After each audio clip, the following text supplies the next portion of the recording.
G'day taxpayers. The GDP results, as expected, 0.6% quarterly growth, following a 0.3 and a 0.6 in the prior two quarters. So the year-on-year increase 1.8%. By the way, that's the strongest annual increase in GDP since the September quarter 2023. But 1.8% is hardly blockbustingly strong. So what we're seeing now is the economy still recovering, but at a very tepid pace. It's still being pulled back or anchored by what is restrictive monetary policy settings. The 0.6% is okay, but we really need to see 0.6s and 0.7s quarter in, quarter out, not just a one-off or every other quarter we get a decent result. So we still need to see the economy gather more momentum. Obviously, the 3 rate cuts that have been delivered to date will provide some impetus to that.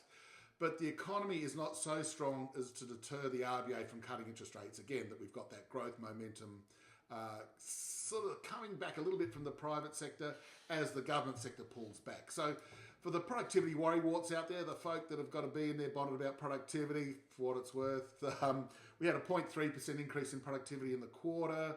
The last couple of quarters prior to that were flat or up 0.2. So the productivity measures are starting to improve, as they always do when you've got economic growth edging up, employment growth lagging the previous weakness in the economy. So no surprises there that productivity will inevitably be stronger over the next couple of quarters, the next couple of years.